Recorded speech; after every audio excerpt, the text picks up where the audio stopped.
પ્રકરણ 5 અધ્યાય 66 તારીખ આજે 25 જાન્યુઆરી 2025 આપણે આ અધ્યાયના વિષય શ્રી વાસુદેવ વિમલામૃતધામ વાસમ આખું જે સાતમનું સ્તોત્ર જે છે એને સતાનંદ સ્વામીએ રચેલું છે અને આ સ્તોત્ર દ્વારા ભગવાન શ્રી હરિની જે સ્તુતિ એ સતાનંદ સ્વામીએ કરેલી છે તે આખા આ અધ્યાયના વિશે સ્તુતિ સતાનંદ સ્વામીએ શ્રીજી મહારાજની કરેલી છે. એમાં ગઈકાલે આપણે જોયું કે ભાઈ ધર્મજ્ઞાન વૈરાગ્ય સહિત ભગવાનની ભક્તિ એને પ્રતિપાદન કરનારા એ શ્રીજી મહારાજ પોતે આ ધરાને વિશે આવેલા હતા. હવે આત્મા પરમાત્મા સ્વરૂપ અને તેમની પ્રાપ્તિના ઉપાયોને પ્રતિપાદન કરનારા સદગ્રંથોને પઠન શ્રવણાદિકમાં લોક શિક્ષાર્થે તમે સદા પ્રવર્તેલા છો અને વળી લોકમાં બ્રહ્મ સંબંધીની વિદ્યા ઉપનિષદોની સંતોની સભામાં ઉપદેશ આપો છો.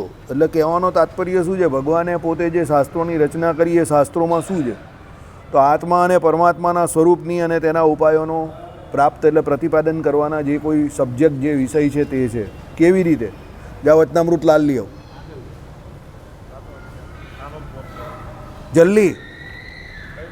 જલ્દી એકદમ ભાસ લાલ વચનામૃત મળશે ને? એ તો ચાલ્યો ગયો છે ભાઈ, ત્યાં જઈને શોધશે. એટલે આમાં જે કહ્યું ને આત્મા પરમાત્મા સ્વરૂપ અને તેમની પ્રાપ્તિના ઉપાયોને પ્રતિપાદન કરનારા સદગ્રંથો એનું પઠન એટલે ભગવાન એને વાંચે. શ્રવણ આદિકમાં લોક શિક્ષાર્થે તમે સદા પ્રવર્તેલા છો. તો ભગવાન પહેલાં સાંભળતા હતા અને પછી એને વાંચતા હતા અને પછી બીજાને સંભળાવતા પણ હતા. અને વળી લોકમાં બ્રહ્મ સંબંધીની શું કહ્યું? સંબંધીની વિદ્યા ઉપનિષદોની સંતોની સભામાં ઉપદેશ આપો છો. એટલે જ્યાં જ્યાં એમ કે સંતોની સભા થાય, જ્યાં બ્રહ્મ વિશે આત્મા પરમાત્મા વિશે જ્યાં ચર્ચા થાય ત્યાં તમે જઈને શું ઉપદેશ આપતા હતા? સત્પુરુષો જ બ્રહ્મ વિદ્યાના અધિકારીઓ હોવાથી એ રીતે સ્વયં આચરણથી અને આચારણથી અને સત્યાર્થના અવબોધનથી સંસાર જાળમાં પડેલા સમસ્ત જીવોને તે થકી મુકાવો છો. એટલે સત્પુરુષ જે છે એ જ એમ કે કેના અધિકારી છે? જ્ઞાનના અધિકારી છે. એટલે સત્પુરુષો જે છે એની સાથે જ તમે એમ કહી કે જ્ઞાન સંબંધી ચર્ચા કરી શકો. અસત્પુરુષ તો બધા હસી મજાકમાં લઈ લે, એટલે એ પ્રમાણે એની જોડે તો એ ચર્ચા થાય નહીં. બીજું, તમે કોઈ પણ વાત કે કોઈ પણ વિદ્યા સંબંધી કે જ્ઞાન સંબંધી ચર્ચા કોઈની પણ જોડે કરો ને તો એ પહેલાં તમને પાઠ્યપુસ્તકમાં લખેલી હોય એને સમજાવતા તો આવડવી જોઈએ, પણ એનાથી વધારે એનું તમારું પોતાનું આચરણ જોઈએ. એટલે જગતમાં ગુરુ પણ જે કરવાના કયા તે શ્રોત્રિય અને બ્રહ્મનિષ્ઠ બંનેને ગયા.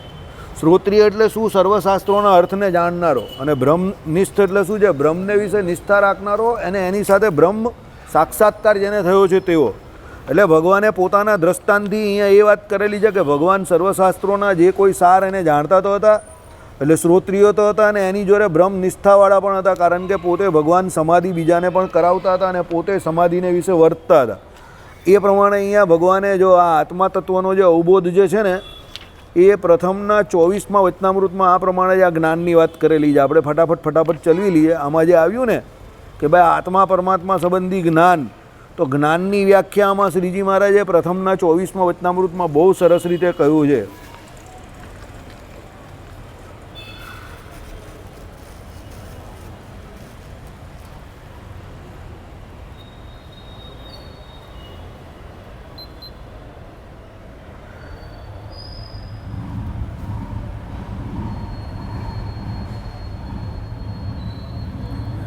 કેવી રીતે? તો સાંભળો જો.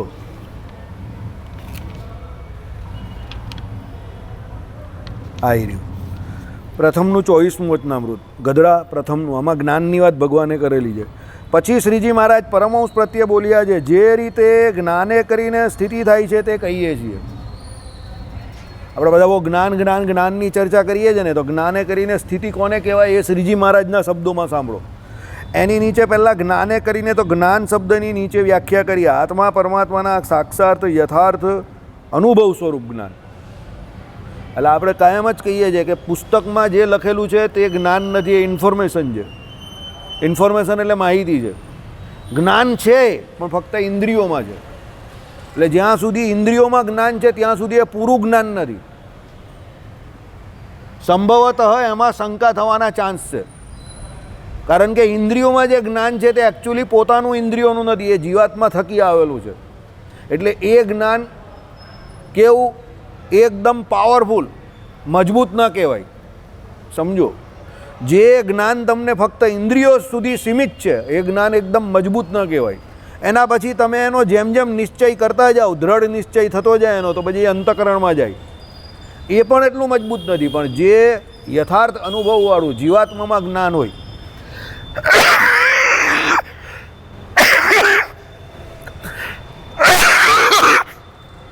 એ ભગવાન નારાયણ, અરે એ જીવાત્માને વિશે જે જ્ઞાન થાય ને, એક મિનિટ હે ભાઈ, માફ કરજો, એ જ્ઞાન કેવું છે, એ કોઈ દિવસ ટળે નહીં એવું જ્ઞાન છે. બેસ્ટ ઉદાહરણ એનું આપું.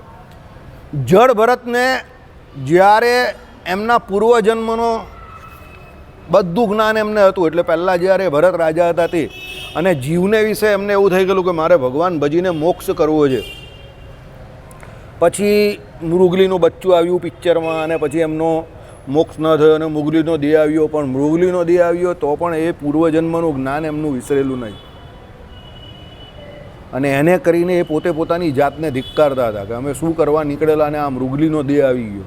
અને પછી મૃગલીના દેહનો ત્યાગ કર્યો, અને પછી બ્રાહ્મણને ત્યાં એમનો અવતાર જન્મ થયો. અને પછી ત્યાં પણ એ જળ થકા કેમ વર્તા કે એમને ખબર હતી કે મને મારા મોક્ષ માટે જે કંઈ કરવાના જે સાધનો તો એના માટે હું ડાયો બનીને ન કરી શકીશ, એટલે જળ થકા વર્તા. એટલે એમને એ જ્ઞાન ત્યારે પણ હતું, ત્રીજા જન્મને વિશે પણ, આ જીવાત્મામાં રહેલું જ્ઞાન.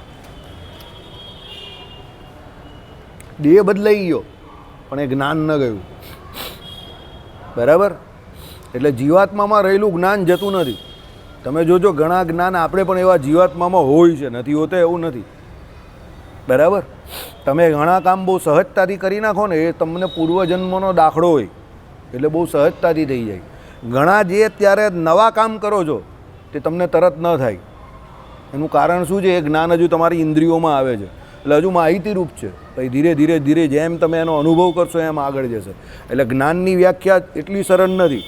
આપણે જ્ઞાન જ્ઞાન જ્ઞાન કર્યા કરીએ, પણ જ્ઞાન હકીકતમાં કોને કહ્યું? આત્મા પરમાત્માના સાક્ષાત યથાર્થ અનુભવરૂપ જ્ઞાન. એટલે એનો યથાર્થ અનુભવ એટલે આત્મા અને પરમાત્મા કેવા છે એ જોઈને કહી શકવો જોઈએ, તો એ યથાર્થ અનુભવ થયેલો છે. આપણે અત્યારે આત્મા પરમાત્મા વિશે જે કોઈ ચર્ચા વિચારણા કરીએ છીએ તે પુસ્તકોમાં જે લખેલું છે એના દ્વારા કરીએ છીએ. આપણે બંનેના સ્વરૂપના દર્શન નહીં થયા કે ભાઈ પરમાત્મા આવા છે કે આત્મા આપણો આવો છે. એટલે આ યથાર્થ શબ્દ જે છે તે આપણે નહીં લાગવું પડે. આપણે યથાર્થ જ્ઞાન નથી, કારણ કે આપણે ખાલી પુસ્તકોમાં જે લખેલું છે એ પ્રમાણે કહીએ છીએ. કેવી રીતે? હું તમને સિમ્પલ વાત કરું. કોઈએ દૂધપાક ખાધો નથી અને મને એ પૂછે દૂધપાક કેવો આવે, તો હું એને કહું કે દૂધ જોયું છે? તે કહે જોયું છે. પછી હું એને કહું ભાત જોયો છે? તે કહે જોયો છે. તો દૂધની અંદર ચોખા ચડાવે, કવચી ચોખા, અને પછી એ ચડી જાય દૂધની અંદર ને અંદર જ, એટલો એને ગરમ કરે, અને પછી ત્યારબાદ એને વિશે એમ કે ખાંડ નાખે માપસરની, અને પછી જે કંઈ બદામની કતરી નાખવાની હોય તો એ, કે ઇલાયચી, ચારોલી, જે કંઈ સૂકો મેવો નાખવાનો હોય તે નાખે. આ દૂધપાક થાય. મેં એને કહી દીધું કે આવી રીતે દૂધપાક થાય, એટલે એને દૂધપાકનું યથાર્થ જ્ઞાન થઈ ગયું ખરું? નહીં થયું. કેમ? એને સાક્ષાત અનુભવ નહીં થયો. એટલે એવું માની લઈએ ને કે એને જ્ઞાન થયું એમ. આપણે જે દૂધપાકની વાત જે કરીએ ને એનું એને એવું લાગે કે નહીં મને જ્ઞાન થયું, પણ ખરેખર એ જ્ઞાન નથી થતું. એવું એનું કારણ ખરેખર જ્ઞાન નહીં થયું એવું નહીં. આપણે એને કહ્યું એ જ્ઞાન તો છે જ છે, પણ એ જ્ઞાન ફક્ત ઇન્દ્રિયો પૂરતું મર્યાદિત છે. હવે દાખલા તરીકે એ પોતે દૂધપાક બનાવવા બેસે, તમે કહ્યું એ પ્રમાણે, તો એવા ચાન્સ પૂરેપૂરા છે કે એ બગડી જાય, એ બળી જાય, કાં ઓછું વધતું માપ પડે, ખાંડ વધારે પડી જાય, કાં દૂધ બરાબર બળે નહીં, કાં દૂધ વધારે બળી જાય, કાં ચોખાનું પ્રમાણ વધી જાય, શક્યતા સૌથી વધારે. એટલે દૂધપાકની જગ્યા પર કંઈ બીજું બની જાય, ભાત, પેલો દૂધવાળો ભાત બની જાય, ખીર બની જાય. આઈડિયા આવી ગયો હું જે કહેવા માગું છું. કેમ? એણે એનો સાક્ષાત અનુભવ નથી ત્યાં સુધી આ ખતરો છે. તેમાં આપણું એવું જ છે, આપણે શાસ્ત્રો દ્વારા જાણેલું છે કે આત્મા શું છે કે પરમાત્મા શું છે, પણ એનો યથાર્થ અનુભવ નહીં થયો હજુ. કારણ કે આપણે એ પરમાત્માનું યથાર્થ દર્શન નહીં થયું, અને પરમાત્માનું દર્શન ન થાય ત્યાં સુધી આત્માનું દર્શન થવાનું નથી. એ તો આગળ આપણે જોઈ લીધું. સબીજ અને નિર્બીજની વાત છે, તો નિર્બીજની વાત તો ખોટી જ છે. આવ સાંખ્ય અને યોગની પણ એ શ્રીજી મહારાજે જ કહ્યું, આમાં જ આવી ગયું ને કે ભાઈ નિર્બીજ જેવું કંઈ હોતું જ નથી. એકચ્યુઅલી સાંખ્ય અને યોગ પણ બંને સબીજ જ છે, પણ લોકો એનું નિર્બીજ તરીકે નિરૂપણ કરે છે ખાલી. સમજો? તો સબીજ એટલે શું? તો ભગવાનની મૂર્તિના અનુસંધાને સહિત જ્યારે પેલો ધ્યાન કરે આત્માને વિશે પોતાના, તો એ ભગવાનની મૂર્તિનું એટલે ભગવાનના સ્વરૂપનું એને દર્શન થાય તે ભેળા એને એનો આત્મા દેખાય. એટલે ભગવાનની ઉપાસના વગર તો પોતાના આત્માને જોવો પણ શક્ય નથી શ્રીજી મહારાજની વ્યાખ્યા પ્રમાણે. તો પછી અહીંયા આપણે ભગવાન નહીં દેખાતા તો આપણો આત્મા પણ દેખાતો નથી. તો કોઈ વ્યક્તિ એવો દાવો કરે કે ભાઈ મને આત્મા પરમાત્માના સ્વરૂપનું પૂરું જ્ઞાન છે સંપૂર્ણ, તો એ અજ્ઞાનથી ગઈ છે, એને જ્ઞાન નહીં થયું હજુ, એ ખાલી દાવો કરે છે. હું તમને એટલે કહું છું કે પુસ્તકો વાંચવા જરૂરી છે. પુસ્તકો વાંચીને જ બધા વ્યક્તિ આગળ જાય છે, બધી વાત સાચી છે, પણ જ્યાં સુધી એ પુસ્તકોમાં લખેલી વાત તમને પ્રેક્ટિકલ અનુભવમાં ન આવશે ને ત્યાં સુધી બહુ અઘરું કામ છે. ઉલટાની બંને બગડે એવું છે. ઘણી વખત શું છે, બંને બગડે એવું છે. કારણ કે પછી તમે તમારું નોલેજ જે જ્ઞાન તમે જેને માનો છો ને એ ફક્ત આર્ગ્યુમેન્ટ પૂરતું મર્યાદિત થઈ જાય. આઈડિયા આવી ગયો? તમે ખોટી આર્ગ્યુમેન્ટ કરો કારણ કે તમને એનો સાક્ષાત અનુભવ નથી ને. યાદ રાખજો, અનુભવી વ્યક્તિ કોઈ દિવસ આર્ગ્યુમેન્ટ ન કરશે, એ તમને અનુભવમાં બતાવી દેશે. સમજો, આપણો ગુજરાતી જે છે ને તમે જોજો, આર્ગ્યુમેન્ટ કરતાં વધારે કર્મ કરીને બતાવશે કે રૂપિયા કેવી રીતે કમાય તે એને ખબર હશે, તે એ બતાવી દેશે. અને પેલા સાઉથ ઇન્ડિયન બધી ખોટી આર્ગ્યુમેન્ટ બહુ કરશે કારણ કે એ લોકોને એવું બહુ છે કે અમે બહુ જ્ઞાની છે, બહુ નોલેજેબલ છે, એટલે એ બધી આર્ગ્યુમેન્ટ બહુ કરશે ખોટી. આઈડિયા આવી ગયો તમને હું કહેવા માગું છું તે? કેમ? એ પૈસા કેવી રીતે કમાવો એની પાસે થિયરી છે, પણ પ્રેક્ટિકલી કેવી રીતે કમાવો એ કોણ જાણે છે? આપણો ગુજરાતી જાણે છે. એટલે ગુજરાતી એને કમાઈને બતાવશે, એ એને યથાર્થ જ્ઞાન છે. કોનું? માયાનું, પૈસાનું. ત્યારે પેલાને થિયોરિટિકલ જ્ઞાન છે કે પૈસા કમાવા માટે MBA કરશે કે તમે જે કહ્યું પ્રમાણે ICમાં જશે કે આમ કરશે તે કરશે, જે કરશે તે, પણ છેલ્લે બનશે નોકર જ. પણ ગુજરાતીમાં એને શું કહે છે કે એવા IC જેટલા 8-10ને આપણે રોકીશું ને આપણે વેપાર કરશું, પૈસા એવી રીતે કમાઈશું કે આપણે પૈસા કમાઈશું અને લોકોને આપણે ત્યાં. I am not a job seeker, I am a job creator. આ ગુજરાતીનું થિંકિંગ છે, સમજો. ગુજરાતી નોકરી કરવા જવાનું નહીં વિચારશે, એને ત્યાં નોકરી પર કામમાં કેવી રીતે માણસને લેવાના એ વિચારશે. સમજ પડી? આ ફરક છે જ્ઞાનમાં. આ ફરક જે ભગવાને કહ્યું ને આત્મા પરમાત્મા સંબંધી જ્ઞાન, એનું યથાર્થ સ્વરૂપ તે આ પ્રમાણે પ્રેક્ટિકલ, મોર ઓફ પ્રેક્ટિકલ. બરાબર? ચાલો, એટલે જે રીતે જ્ઞાને કરીને સ્થિતિ થાય છે. સ્થિતિ એટલે શું છે? ભગવત સ્વરૂપમાં મનની નિશ્ચલપણે રહેવાનું. હવે બહુ સીધી વાત છે કે ભાઈ એને જે રીતે જ્ઞાને કરીને સ્થિતિ થાય છે તે કહીએ. હવે એ ભગવાન જ કહી છે, સાંભળો, કે ભાઈ ભગવાનને વિશે એને મનની નિશ્ચલ રૂપ રહેવાનું. એટલે મન જે છે એની વૃત્તિ ભગવાનમાં રહી જાય. પહેલું પ્રથમનું વચનામૃત કહ્યું ને તે કે અઘરામાં અઘરું કામ શું છે? અખંડ તેલ ધારાવત ભગવાનને વિશે જે સ્મૃતિ રહેવી એ સૌથી અઘરામાં અઘરું કામ છે. કપરામાં કપરું. સમજી ગયા? બરાબર? જેનું કામ જે તે જ કરે એને મળી ગયું ને. તમે લોકો ક્યારના શોધતા હતા, નહીં મળ્યું ને? મેં પહેલાં કહ્યું મળી ગયું ને, તો પછી આઈડિયા આવી ગયો. એટલે જેનું કામ જે તે જ કરે, બહુ ટેન્શન નહીં લેવાનું, મારી જેમ શાંતિથી બેસી જવાનું, કોથળા ખોલે. જો આટલું બધું થયું, મને કંઈ અસર થઈ? હું કેવો કોથળા ખોલે બેસી ગયો? મને ખબર હતી જે થવાનું એ થશે. આવીને શોધી નાખ્યું ને એને. તો બધાએ કેટલી ચિંતા કરી નાખી, આમ હશે તેમ હશે, અંદર છે બહાર છે, પેલાએ કર્યું, આણે કર્યું, છેલ્લો આ આવેલો, પેલો આવેલો, જીગર ગઈ. બરાબર? કેટલી બધી માથાકૂટ કરી. સારું થયું CCTV કેમેરો નહીં હતો, નહીં તો એ પણ ખોલીને બતાવતો અહીંયા, જોઈ લે ભાઈ કાલે કોણે કરેલું. પણ એટલી બધી મગજમારી કરવાની હું તમને કાયમ જ કહું છું. એટલી બધી લાઈફમાં માથાકૂટ કરવાની જરૂર જ નહીં. હું તમને હકીકત કહું છું. ઘણી વખત આ બી બહુ માથાકૂટ કરે. ઇઝી, એકદમ ઇઝી. આપણે જે કરવાનું ને શાંતિથી કરીને મૂકી દેવાનું, એને બહુ માથાકૂટ એટલી બધી જરૂર નથી. એ ગંભીર એટલું બધું બનવાની કંઈ જરૂર નહીં. સમજો, ભગવાનમાં વૃત્તિ રહીને ભગવાનનું ભજન થાય ને બસ એ જ કામ એક સિરિયસલી લેવા જેવું છે. બીજું બધું ઠીક છે, એ બધું થયા કરે એની રીતે. એમાં બહુ ટેન્શન લેવાની કંઈ જરૂર નહીં. બરાબર? ચાલો, એટલે શું કહ્યું એમાં જે સ્થિતિ થાય છે તે કહીએ. તે જ્ઞાન કેવું છે? તો પ્રકૃતિ પુરુષથી પર છે. જ્ઞાનની વાત આવે એટલે પહેલાં પ્રકૃતિ અને પુરુષ છે ને એને સાઈડ પર જ મૂકી દેવાના છે. સમજો? બરાબર? જો આ વચનામૃત કોઈ બરાબર સમજે ને તો જેટલા ઘણાને આપણે ત્યાં મેં તમને શું કહ્યું કે આપણે ઘણા બધા જે કોઈ દાવા કરીએ છીએ ને તે ભ્રમથી કરીએ છીએ. આપણે ભ્રમ થઈ ગયા હોય છે ઘણા બધા એવા, એટલે આપણે દાવાઓ કરીએ ખોટા. બરાબર? હવે આવું જો સાંભળે તો એને ખબર પડે. ભગવાને બહુ સરળ ભાષામાં લખેલું છે કે જ્ઞાન કોને કહેવાય, જ્ઞાનની વ્યાખ્યા શું. સાંભળો, તે જ્ઞાન કેવું છે તો પ્રકૃતિ પુરુષથી પર છે અને જ્ઞાનને વિશે સ્થિતિ થાય છે ત્યારે પ્રકૃતિ પુરુષ અને પ્રકૃતિ પુરુષનું જે કંઈ કાર્ય એ કાંઈ નજરમાં આવતું નથી અને એનું નામ જ્ઞાન પ્રલય કહેવાય છે. એટલે જ્ઞાન સ્થિતિને જ્ઞાન પ્રલય શબ્દથી કયો છે. બરાબર. કયું અહીંયા શું લાગ્યું, કયો નિયમ લાગ્યો? કપિલ ભગવાનનો નિયમ લાગ્યો કે ભાઈ ઇન્દ્રિયો અંતઃકરણે કરીને જેટલું દેખાવામાં આવે છે, જોવામાં આવે છે તે બધું મિથ્યા છે. સાંખ્ય શાસ્ત્ર. અહીંયા ભગવાને એ જ વાત કરી કે જ્ઞાન કોને કહીએ તો પ્રકૃતિ પુરુષ થકી જેટલું પણ તમને દેખાય છે, ગ્રહણ કરવામાં આવે છે તે બધું કેવું છે? જય સ્વામિનારાયણ. એને વિશે એટલે પ્રકૃતિ પુરુષથી પર જે છે સમજો તે જ્ઞાન છે. જ્ઞાનને વિશે સ્થિતિ થાય છે ત્યારે પ્રકૃતિ પુરુષનું જે કંઈ કાર્ય એ નજરમાં નથી આવતું કારણ કે એને ખબર છે કે આ બધું ક્ષણિક છે.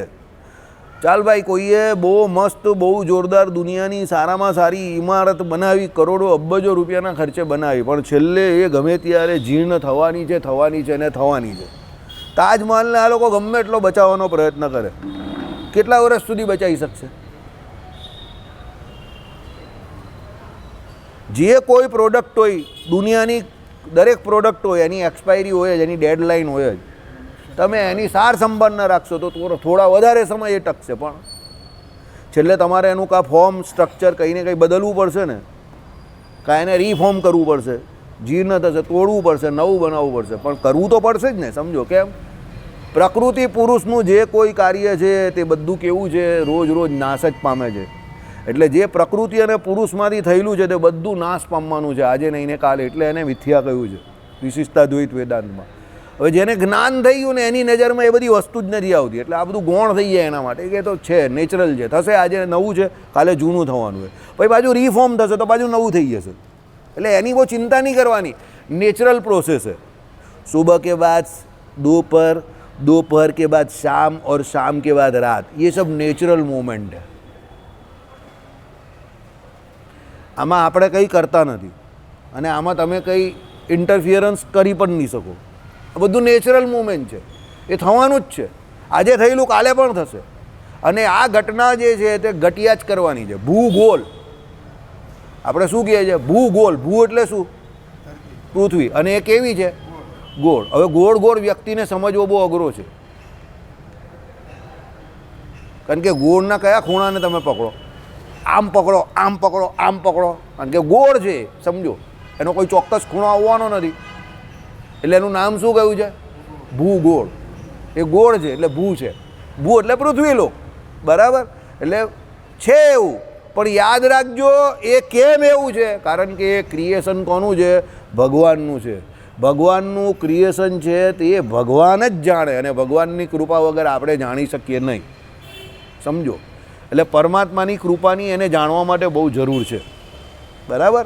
ચાલો, એનું નામ જ્ઞાન પ્રલય કહીએ એવી સ્થિતિ જ્યારે થાય છે ત્યારે એક રસ ચૈતન્ય ભાસે છે, તેને વિશે એક ભગવાનની મૂર્તિ જ રહે છે પણ બીજો કોઈ આકાર રહેતો નથી. આ જ્ઞાનને વિશે સ્થિતિ આને કઈ છે? સાંભળો. શું? એક રસ ચૈતન્ય ભાસે એટલે પેલો ચિદાકાશ જે કહ્યો ને તે, અને એ ચૈતન્યને વિશે શું ભાસે? ભગવાનની મૂર્તિ દેખાય, બીજો કોઈ આકાર રહેતો નથી. બીજો કોઈ એટલે આ માહિક આકાર જે કોઈ છે તે કંઈ દેખાય નહીં. હવે આપણે કોઈ એમ કહીએ કે ભાઈ મને જ્ઞાન થયેલું છે તો ઘરે જઈને બાયરી જોડે કે છોકરા જોડે કે બીજા જોડે જે કંઈ વ્યવહાર છે તે બધો વ્યવહારે બરાબર કરે છે ને, સમજો. અને જ્યાં સુધી જગત વ્યવહારને વિશે પેલો એકદમ સારી રીતે જોડાયેલો છે ત્યાં સુધી એને જ્ઞાન સ્થિતિ થઈ નથી. બરાબર. જેને જ્ઞાન સ્થિતિ થાય ને એને જગત વ્યવહારમાં પછી એટલી રુચિ ન રહેશે. એક વસ્તુ યાદ રાખજો, ભગવાને જે ઉદાહરણ આપ્યું, કોળી, પછી રૂપિયો અને પછી સોનામોહર. જેને કોળીનું મહાત્મય છે તે કોળીમાં ખુશ થશે, જેને રૂપિયો જોયો તો પછી રૂપિયામાં ખુશ થશે, અને જેને સોનામોહર જોઈએ તે સોનામોહર પકડવામાં ખુશ થશે. એમ જેને આ લોકના સુખને વિશે આસક્તિ છે તે એમાં સુખ માનશે. એમાં પણ બધા એક એકથી ચડિયાતા ઉત્તરોત્તર સુખ છે. સ્વર્ગ, હા, ડોલર પાઉન્ડ સામે રૂપિયો નાનો છે, સમજો. પણ બધાથી પર જે ભગવાનનું સુખ જેને આવી ગયું એના માટે ડોલર પણ કંઈ નથી ને પાઉન્ડ પણ કંઈ નથી. પછી એને તમે એમ કહો કે ચાલ તને અમેરિકા મોકલી દઉં કે તને બ્રિટન મોકલી દઉં, આટલો બધો ડોલર વધે છે કે આટલું બધું પાઉન્ડ છે, આમ છે, ભવિષ્ય તારું સુધરી જશે, પણ એના માટે એની કોઈ કિંમત જ નથી. એને ભગવાનનું સુખ જોઈએ છે, તો અમેરિકા જઈને કે બ્રિટન જઈને શું કરવાનું? સમજો. મને ઘણા લોકો કહે સત્સંગ પ્રચારાર્થે અમેરિકા ગયા છે, ભાઈ સત્સંગનો જ પ્રચાર કરવો હોય તો ભારતમાં બહુ ખૂણા ખાલી છે.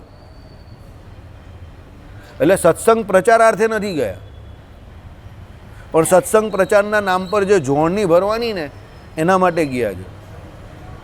સમજો, બાકી સત્સંગ પ્રચાર કરવા માટે તો આપણા સંપ્રદાયનો આખા ભારતમાં બધો પ્રચાર થઈ ગયો છે. બરાબર, તો સત્સંગ પ્રચાર જ કરવો છે તમારે. હકીકતમાં એવી એ ભગવાનના સ્વરૂપના જ્ઞાનને વિશે તમારી સ્થિતિ થઈ છે, સત્સંગ જ પ્રચાર કરવો છે. ડાંગ જિલ્લામાં કરો, આદિવાસી વિસ્તારમાં કરો, ગરીબ લોકોમાં કરો, ત્યાં ભંડારા ખોલો, એને જમાડો. જ્યાં જ્યાં હિન્દુઓ કન્વર્ટ થાય છે ત્યાં મંદિરો મોટા મોટા કરો, ત્યાં લોકોને મફત ફ્રી જમાડો. અને લક્ષ્મીનારાયણ દેવની એટલી ઇન્કમ છે કે એક વિસ્તારની ઇન્કમને જ્યાં તમે બીજી જગ્યા પર કન્વર્ટ કરી શકો છો, જ્યાં તમારે કોઈ પણ, આપણે ત્યાં એ વૃત્તિ જ નથી આવતી. જ્યાં રૂપિયા પૈસા મળે ત્યાં જ આપણે કામ કરવું છે. તો એ સત્સંગ પ્રચાર નથી એકચ્યુઅલી. એ સત્સંગ પ્રચારનું આપણે નામ આપી રહેલા છે. આપણે આપણી જાતને છેતરીએ છીએ. જ્યાં કોઈ સ્વામિનારાયણ ભગવાનને નથી ઓળખતું ત્યાં પ્રચારની જરૂર છે. સમજો, અને ત્યાંના લોકોને આપણો ગુણ આવવો જોઈએ અને એ લોકો આપણે જોઈન કરવા જોઈએ. કેશુ સ્વામીએ વલસાડનું મંદિર છે એક નાનું, મને ત્યાં લઈ ગયા હતા. મને કહી, જો અહીંયા પ્રચારની જરૂર છે વાસુદેવ. મને જો એમ કે સુરતના આપણે આટલા બધા મંદિરો છે, એ પછી નવસારીમાં મંદિર છે, એ પછી વલસાડમાં, તો વચ્ચે કેટલા બધા ગામો છે તે આપણા ખાલી છે. પછી સીધું મુંબઈમાં મંદિર છે, વચ્ચે કોઈ આપણું મંદિર નથી. તો આ બેલ્ટ પર પ્રચારની જરૂર છે. એટલે હકીકત શું છે કે તમારે હકીકતમાં જ્ઞાનની પણ જરૂર હોય ને, તો જે વ્યક્તિને શુદ્ધ ભાવ છે તમારે એને પૂછવું જોઈએ ને. બાકી જેની જેવી વૃત્તિ છે, એનો ભાવ એવો છે તો એ પ્રમાણે લઈ જશે. જેને ડોલર પાઉન્ડ જોઈએ છે તો સત્સંગ પ્રચારાર્થે ત્યાં જશે. અરે ભાઈ, સત્સંગ પ્રચારાર્થે અહીંયા બહુ જગ્યા વેકેન્ટ છે, અહીંયા રે. જો તને જ્ઞાન જ પ્રચાર પ્રસાર સ્વામિનારાયણ ભગવાનનો કરવો છે તો બરાબર. એટલે આમાં શું કહ્યું, એક રસ ચૈતન્ય ભાસે છે તેને વિશે ભગવાનની મૂર્તિ જ રહે છે, પણ બીજો કોઈ આકાર રહેતો નથી. અને ક્યારેક તો એ પ્રકાશમાં ભગવાનની મૂર્તિ પણ દેખાય નહીં, એકલો પ્રકાશ જ દેખાય છે. ક્યારેક તો પ્રકાશ પણ દેખાય ને તે ભગવાનની મૂર્તિ પણ દેખાય. એ જ્ઞાને કરીને સ્થિતિ જાણવી. આ જ્ઞાને કરીને સ્થિતિ આ છે. સમજો કે એક રસ ચૈતન્ય પણ દેખાય અને ક્યારેક તો એમ કે એક રસ ચૈતન્ય એને વિશે મૂર્તિ પણ દેખાય. પણ જ્યારે મૂર્તિ દેખાય ત્યારે જે આપણાવાળા જે સાકાર પરબ્રહ્મ પુરુષોત્તમ નારાયણની ઉપાસના કરે છે તેને એ મૂર્તિ ન દેખાય ત્યાં સુધી એને શાંતિ નહીં થાય. એક રસ ચૈતન્ય દેખાય એને, પણ એને ફાઇનલ ડેસ્ટિનેશન નહીં સમજતો. કેમ? જે નિરાકારવાદી છે તે લોકો શું કહે, એક રસ ચૈતન્યને જ બ્રહ્મ માને છે. પણ આપણે શું કહીએ, ના, આનાથી પર છે. એક રસ ચૈતન્ય જે છે એનાથી પણ પર છે, કારણ કે એ તો ચિદાકાશ છે. એ તો એ બ્રહ્મનું એટલે ચિદાકાશનું તેજ છે. પણ એ ચિદાકાશની અંદર પાછી ભગવાનની મૂર્તિ રહી છે ને એનું પણ તેજ છે પાછું. સમજો, એ પણ તેજસ્વી છે. તેજ નામનું દ્રવ્ય એ ભગવાનની મૂર્તિને આશરીને રહેલું છે. તો એ ભગવાનની મૂર્તિ પણ અતિશય તેજોવાન છે, અતિશય તેજોમય છે. તો એ મૂર્તિને વિશે જેની સ્થિતિ થઈ છે તે જ્ઞાનની સ્થિતિ છે. અને ઘણી વખત એ એકલું તેજ પણ દેખાય અને ઘણી વખત એ મૂર્તિ પણ દેખાય, બંને દેખાય. બરાબર, ચલો. એને જ્ઞાને કરીને સ્થિતિ જાણવી. અને જેવી ભગવાનની મૂર્તિ પ્રગટ દેખાય છે તે મૂર્તિને વિશે અખંડ વૃત્તિ રહે, તેણે કરીને એવી સ્થિતિ થાય છે. હવે આવી સ્થિતિ ક્યારે થાય તમારી? જ્ઞાને કરીને તમને જે એકરસ ચૈતન્ય છે એમાં ભગવાનની મૂર્તિ દેખાય ક્યારે? તો તમને જે મૂર્તિ મળી છે એનું તમે ધ્યાન ભજન ઉપાસના કરો, એને કરીને જ આ તમારી સ્થિતિ થાય. ચોપડા વાંચવાથી થાય નહીં. દૂધપાક બનાવવાની ફોર્મ્યુલા આપવાથી દૂધપાકનું સુખ આવે નહીં. એ તમે 1000 વર્ષ સુધી પણ એમ કહો ને કે 10 લીટર દૂધપાક લેવાનો અને એની અંદર 500 ગ્રામ ચોખા નાખવાના અને એની અંદર આટલી 500 ગ્રામ ખાંડ નાખવાની કે 1 કિલો 2 કિલો ખાંડ નાખવાની અને પછી સૂકો મેવો નાખી દેવાનો, નહીં મજા આવે. પણ તમે એને કહો, જો આ દૂધપાક છે, એક વાટકી તું ચાખી જો, તો એને સુખ આવે કે આ દૂધપાક આવો છે. આ એવી વાત છે. ભગવાનની મૂર્તિના અનુસંધાન વિના તમને એ જ્ઞાનને વિશે સ્થિતિ નહીં થવાની. તમે ભલા બ્રહ્મસૂત્ર ભાષ્ય આખું સમજી જાઓ કે પછી શ્રીજી મહારાજે કહ્યું એ પ્રમાણે ગીતા ભાષ્ય આખું સમજી જાવ, પણ એને કરીને તમને ભગવાનની મૂર્તિનો જ્યાં સુધી અનુસંધાન નથી તો જ્ઞાનને વિશે સ્થિતિ ન થાય. અને પેલાને કદાચ બ્રહ્મસૂત્ર ભાષ્ય ન આવડતું હશે કે ગીતા ભાષ્ય ન આવડતું હશે, પણ ભગવાનની મૂર્તિને પકડી રાખશે તો એની એ સ્થિતિ થઈ જશે. યાદ રાખજો, મજબૂત રૂટ કરવાના છે. ઝાડ દાડખા પાંદડા પાણી આપો એનાથી કંઈ થવાનું નહીં. નીચેનો રૂટ જે છે ને એને પાણી આપો તો આખું ઝાડ લીલુંછમ રહેશે. રૂટ કયું છે? ભગવાનની મૂર્તિ છે. તો જ્ઞાનને વિશે સ્થિતિ ક્યારે થાય? જ્યારે એ મૂર્તિનું તમે કાયમ અનુસંધાન રાખો. શું કહ્યું બાજુ એકવાર સાંભળો. અને જેવી ભગવાનની મૂર્તિ પ્રગટ દેખાય છે, આ પ્રગટ ભગવાનની મૂર્તિ તમને મળી ગઈ, નારાયણ મુનિદેવ કે રાધા વિહારીલાલજી કે હરિકૃષ્ણ મહારાજ કે ઘનશ્યામ મહારાજ, આ પ્રગટ મૂર્તિ દેખાય, એને વિશે અખંડ વૃત્તિ રહે. વૃત્તિ અખંડ રહેવી જોઈએ, સમજો. તેણે કરીને એવી સ્થિતિ થાય છે. હું એટલે વારંવાર સભામાં જ્યારે પણ હું અહીંયા બેસું ને તો મારો અભિગમ એક જ હોય કે કોઈ દિવસ કોઈ પણ વ્યક્તિએ એવો દાવો ન કરવો જોઈએ કે હું જ્ઞાની થઈ ગયો. મને આ શબ્દની પહેલેથી બહુ ચીડ છે.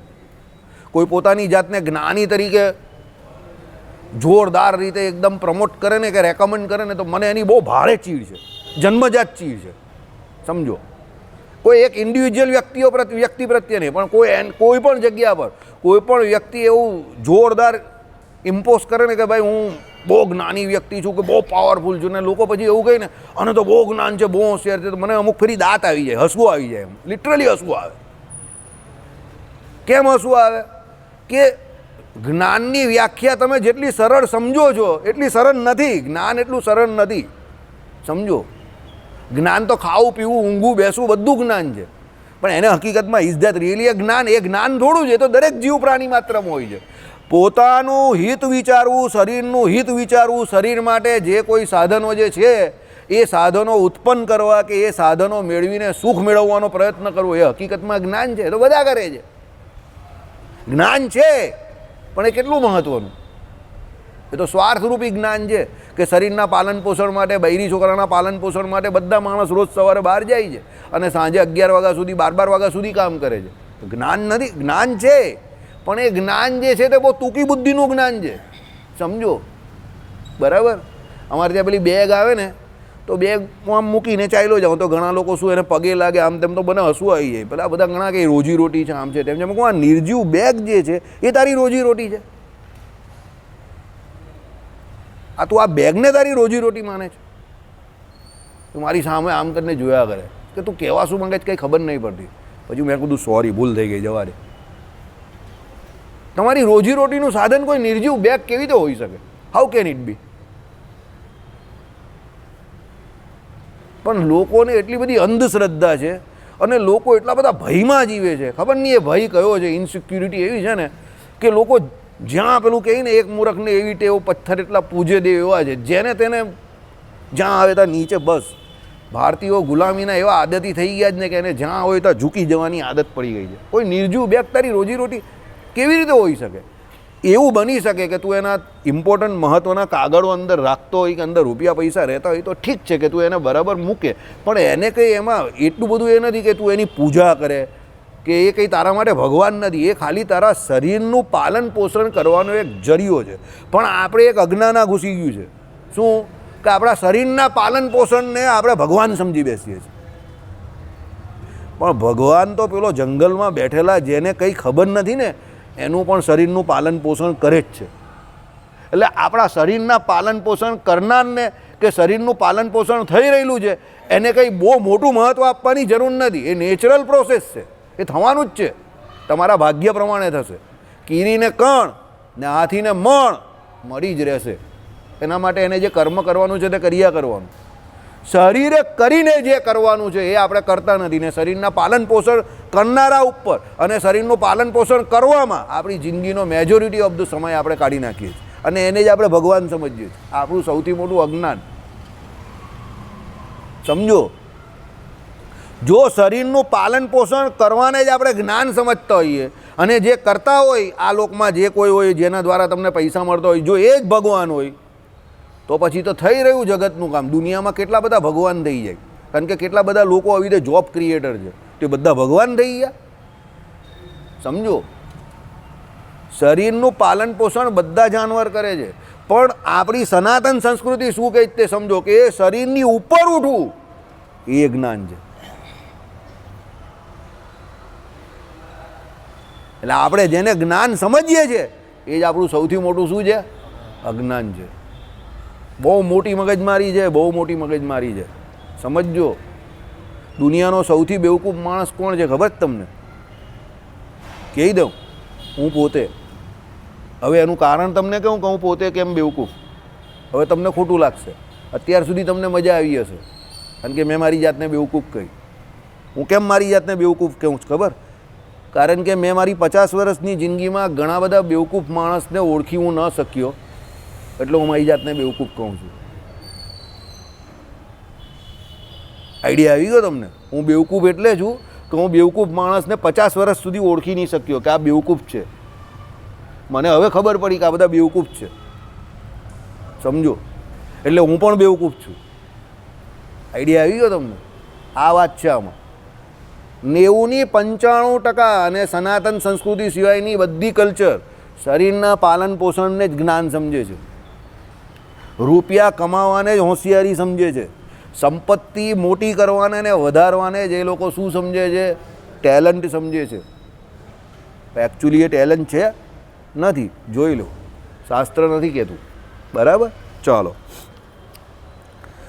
એટલે મૂર્તિને વિશે અખંડ વૃત્તિ રહે તેણે કરીને આવી સ્થિતિ થાય છે. અને જેવો ભગવાનનો મહિમા સમજાણો હોય અને જેને જેવો ભગવાનનો મહિમા સમજાણો હોય તેના હૃદયમાં તેટલો જ પ્રકાશ થાય છે અને તેટલો જ તેને પ્રણવ અને નાદ સંભળાય છે. જો આ જ્ઞાનની વાત આવી છે, આ પ્રણવ અને નાદ સુધી પહોંચી ગયું. એટલે જ્ઞાનની સ્થિતિ એમને એમ નહીં થતી. એ જેટલું ભગવાનની મૂર્તિનું અનુસંધાન રાખે એટલો પ્રણવ અને નાદ, એટલે એને જે આપણે સત્સંગી જીવનમાં ચલવ્યું ને હમણાં, કે જ્ઞાનની શરૂઆત ક્યાંથી થાય, અને પેલું બ્રહ્મરંધ્રવાળી જે વાત કરી ભગવાન વાસુદેવ જે છે, અને જે વાત જે કરી પરા પશ્યંતી, મધ્યમાં અને વૈખરી, એ જે 4 વાણીઓ જે કહી છે તે ભગવાનની શું છે? પોતાની વાણી છે. વાસુદેવ ભગવાનની પોતાની વાણી, બરાબર? એ પરાવાણી જે છે એ નાભી કમળમાંથી જ્યારે નીકળે ત્યારે કઈ થઈ ગઈ? પશ્યંતી થઈ ગઈ. એ જ જ્યારે હૃદયને વિશે આવે ત્યારે મધ્યમાં થઈ ગઈ. એ જ જ્યારે કંઠને વિશે આવે ત્યારે હા ના, અહીંયા મધ્યમાં, અને અહીંયા વૈખરી તો જીભમાં થઈ, અહીંયાથી નીકળે ને તે વાણીમાંથી. સમજો, હું જોતો હતો કે કોણ શું બોલે છે. બધા ઊંઘે છે, એટલે હું હાથે રહીને એક સ્ટેપ આગળ બોલ્યો. બધા ઊંઘે છે, 11 છે ને, બધા ઊંઘી ગયા. સમજી ગયા? એ નાભી કમળ જે છે તે અહીંયાથી જે અધોમુખ હોય તે ઉધ્વમુખ થાય અને ખુલે હૃદય આકાશને વિશે પહોંચે. સમજો, બરાબર? એટલે એ વાણી જે છે તે મધ્યમાં છે, પછી અહીંયા પશ્યંતી છે ને અહીંયા વેખડી છે. વૈખરી એ જ. હવે તમે વૈખરી વાણી જે બોલો છો તે એકચ્યુઅલી પરાવાણી જ છે, પણ એ મોઢા દ્વારા નીકળે છે એટલે તમે એને કઈ કહો છો? વૈખરી કહો છો. બાકી એ છે પરાવાણી જ. એનું મહાત્મય જે છે તે પરા જેટલું જ છે, સમજો. અને સામાન્ય રીતે બ્રહ્મ જ્ઞાન જે છે, કે જે પરમ તત્વનું જ્ઞાન જે છે તે વૈખરી વાણી દ્વારા જ અપાય. કારણ કે આપણે બોલીએ છીએ તે જ સામેવાળો સાંભળે છે, ને આપણા જે વ્યવહારો જે છે તે બધા વૈખરી વાણીમાં જ થાય છે, સમજો.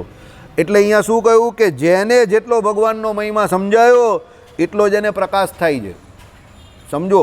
એટલો જ એને પ્રણવ અને નાદ સંભળાય છે, બરાબર? પ્રણવ અને નાદ બધો કાંથી અહીંયાથી જે નાભી કમળમાંથી છૂટે ને એટલો જ એને પ્રણવ અને નાદ બંને સમજાય. પ્રણવ એટલે શું? ઓમકાર, બરાબર? 3 મહિના પહેલાં બોલતા ગભરાતા હતા તમે લોકો. કેમ? જનોય ધારણ નહીં કરેલી એટલે બોલી નહીં શકતા હતા, સમજો. એટલે ધીરે ધીરે ધીરે ધીરે એ પ્રમાણે ભય જે છે ને આપણો પ્રાણીઓની અંદર રહેલો ભય, તે આ બધો કાઢવાનો છે. સંધ્યાનો ભય હતો, ત્રિકાળ સંધ્યાનો ભય હતો, ગાયત્રી મંત્રનો ભય હતો, હતા ને ઘણા બધા ભય હતા, ઘણા બધા પ્રશ્ન હતા. હવે ધીમે ધીમે નોર્મલ થઈ ગયા ને, બધા પ્રશ્ન સોર્ટ આઉટ થઈ ગયા, નીકળી ગયા ને, હવે નોર્મલ થઈ ગયું તમારા માટે. આવી રીતે બધી ઘણી બધી ક્રિયાઓ જે છે તે આપણે નોર્મલી કરવાની છે, આવી રીતે એકદમ નોર્મલ. એના માટે તમને પ્રયત્ન ન કરવો પડે, પણ સહેજે સહેજે થઈ જાય ને એવી રીતે, સ્વાભાવિક રીતે. એટલા માટે કહું છું કે શાસ્ત્ર પ્રમાણે જેમ બને તેમ વધારે એની નજીક જઈને એને આચરણમાં લાવવાની કોશિશ કરો, તે નોર્મલ થઈ જશે, બરાબર? ચાલો. એટલે પ્રણવ અને નાદ સંભળાય, અને જેટલો જેને ભગવાનનો નિશ્ચયને મહિમા સમજાય છે તેને તેટલા ભૂંડા ઘાટ બંધ થઈ જાય છે. ઘણા લોકો કહે છે ને મને ભૂંડા ઘાટ બહુ થાય છે, ભૂંડા ઘાટ બહુ થાય છે.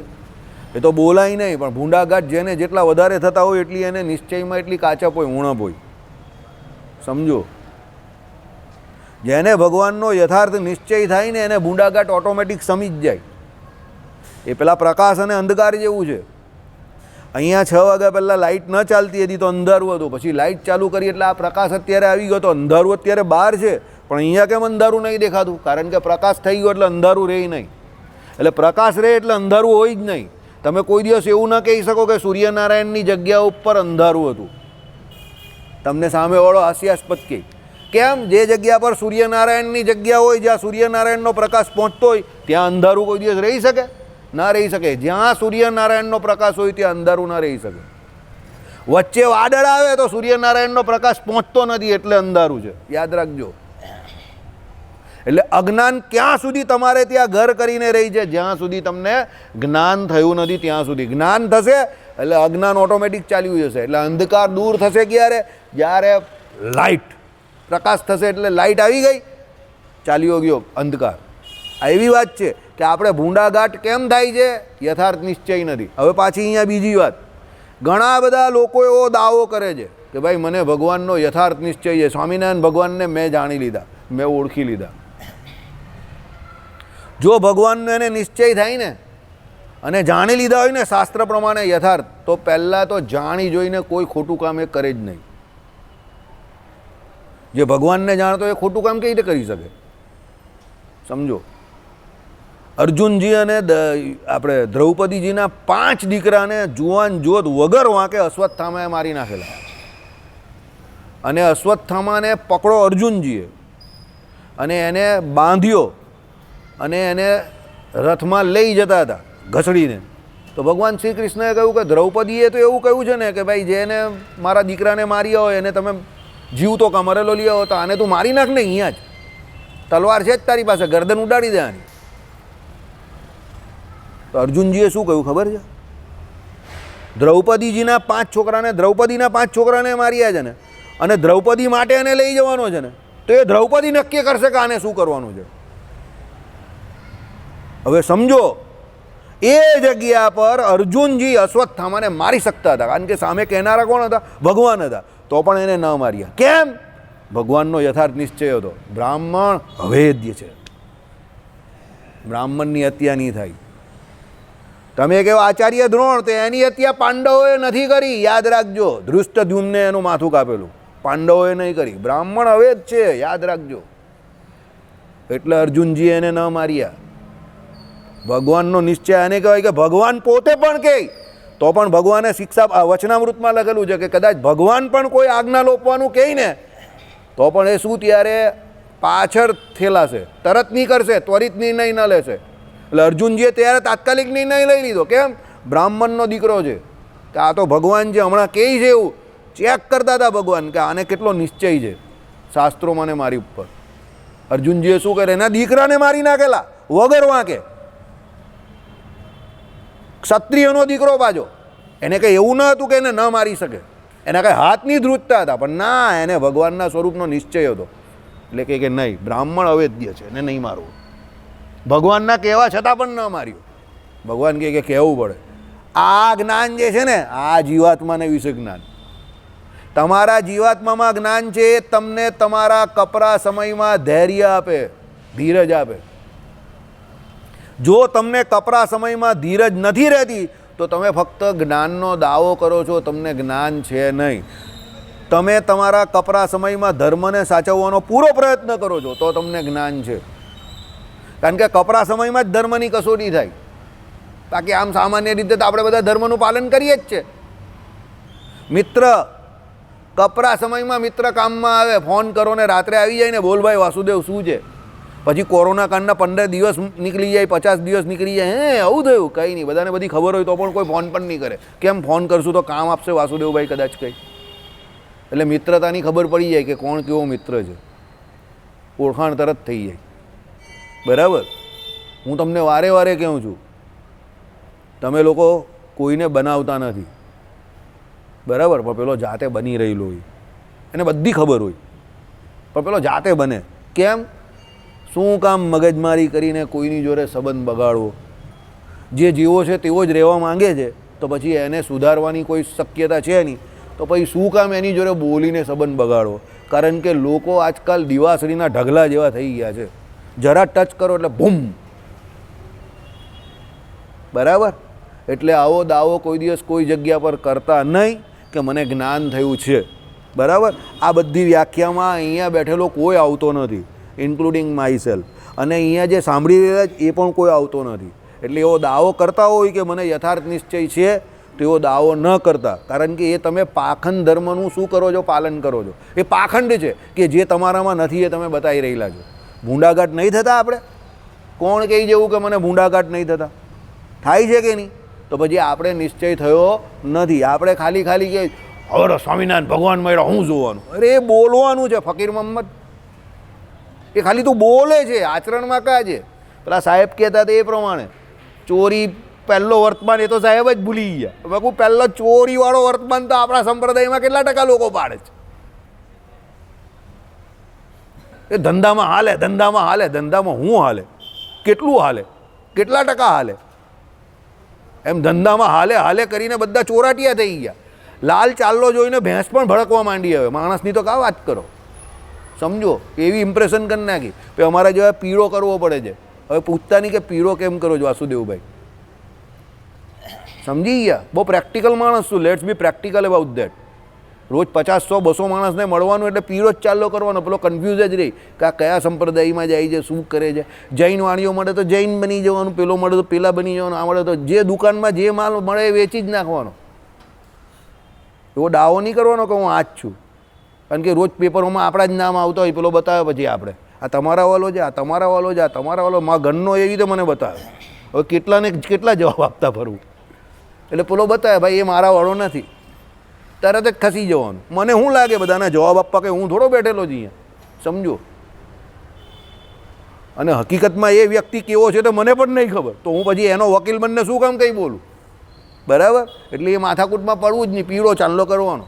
પેલો પૂછે કે આ છો તો આ એ, પેલો કહે કે આ તો આ એ જે કહે તે, એમાં માથાકૂટમાં પડવું જ નહીં. મારે શું કામ છે? બરાબર. ચાલો. એટલે શું કહ્યું? જ્યારે ભગવાનનો નિશ્ચય યથાર્થ થાય ત્યારે યથાર્થ મહિમા સમજાય છે, ત્યારે ભૂંડા ઘાટ માત્ર તળી જાય છે. જેમ લીંબુની એક ચીરીએ ચૂસી હોય અને થોડા દાંત અંબાઈ પણ હળવા ચણા ચવાઈ ખરા, અને આખું લીંબુ ચૂસ્યું હોય તો ચણા ચવાય નહીં, અને મગનો દાણો પણ પરાણે ચવાય, અને જો ઘણા લીંબુ ચૂસ્યા હોય તો રાંધેલ ભાત પણ ખવાય નહીં, તેમ એટલે ચવાય નહીં. તેમ ભગવાનનો નિશ્ચય અને મહાત્મય રૂપી જેને ખટાઈ ચડી હોય તેની 4 અંતકરણને 10 ઇન્દ્રિયો રૂપ દાઢીઓ એ સર્વે અંબાઈ જાય છે. ત્યારે એ જીવ મનરૂપ પોતાની દાઢીએ કરીને વિષયના સંકલ્પરૂપી ચણાને ચાવવાને સમર્થ થતો નથી. બરાબર. એટલે વિષય જે છે એનો એ ઘાટ ગળે જ નહીં પહેલાં. એટલે જેને વિષય સંબંધી ઘાટ થતો હોય, રૂપિયા પૈસા સંબંધી ઘાટ થતો હોય કે પેલામાં રહેલા રૂપિયા મારી પાસે કેમ આવી જાય, પંચવર્તમાન લોપતો હોય, અને પછી એ મોટી છોડતો હોય કે ભાઈ મને તો બહુ મોટો નિશ્ચય, આ અહીંયા એક પગ અહીંયા ને બીજો અક્ષરધામમાં, ને આ વખતે તો મળ્યા નહીં ને મળશે નહીં ને આવ્યા નહીં ને આવશે નહીં ને સર્વોપરીને સર્વ કારણને મળી ગયા જ ને હિંમત વગરની વાત નહીં કરતો ને આમ ને તેમ ને. આ બધા ફેક બંડલ ગોળા છે, એને કોઈ નિશ્ચય નથી. અને હું તમને કહું, બહુધા આવા લોકો જ મંદિર આવતા બંધ થયા છે. મેઇન મંદિર છોડનારા 90% લોકો એવા છે કે જે 10 વર્ષ પહેલાં કે 20 વર્ષ પહેલાં આવા બધા બહુ દાવા કરતા હતા. અત્યારે એમાંનો એક પણ દેખાતો નથી. બધા ગાયબ થઈ ગયા. આવ્યા નહીં ને આવશે નહીં ને સર્વ કારણના કારણને. અને બીજા તો મેં તમને કયા જ છે, સૌથી વધારે ટર્નઓવર તો પોટા મંડળવાળાનું જ છે. એમાં બધા 80-90% એવા જ આવે. એ લોકોનું ટર્નઓવર બદલાયા જ કરે, દર 2-2 વર્ષે મોડેલ બદલાયા કરે. એ લોકોના કેપ્ટન રહેલા છે, બાકી બધા મોડેલ બદલાયા કરે. એમના કેપ્ટન જે પછી પેલા બોસ, એવા 2-4 જે છે જૂનાને જાણીતા રામપુરા મંદિરવાળા, બાકી કેટલા બધા બદલાઈ જાય. આ પોટા મંદિરમાં આવે તે બધા કેટલા બધા બદલાઈ જાય, દર 2-2 વર્ષે બદલાય જ કરે. કેમ બદલાય? એ લોકો ભગવાન માટે નથી આવતા, હું એમને નહીં કહેતો. જે ભગવાન માટે આવે તે આવે જ છે પાછા, જો પણ એના કામ માટે આવે છે. પછી કોઈ બીજી જગ્યા પર જાય, કોઈ પ્રાઇવેટવાળા પાસે જાય, કોઈ બીજો કંઈ ચાંદ બતાવે એટલે એની પાસે ચાલ્યા જાય, કારણ કે એને નિશ્ચય અહીંયાનો નથી. બરાબર. ચાલો. શ્રીપતિમ શ્રીધરમ સર્વદેવેશ્વરમ ભક્તિધર્માત્મજમ વાસુદેવ અમરે માધવમ કેશવમ કામદમ કારણમ શ્રી સ્વામિનારાયણમ નીલકંઠમ ભજે. ભાઈ અમાસને વિશે બુધવાર 29 તારીખે રાંદેર મંદિરમાં મૌની અમાવસ્યા છે, બહુ મોટી અમાવસ્યા છે. સાંજે 5 થી 7 આપણે ભજન રાખેલું છે, અને પછી બ્રહ્મ ભોજનનો કાર્યક્રમ છે. આપણે 101 બ્રાહ્મણ જમાડશું. એટલે જેને જે કંઈ ઈચ્છા હોય તો કરી દેજો. બરાબર. ચાલો. અને બધા આવજો ભાઈ.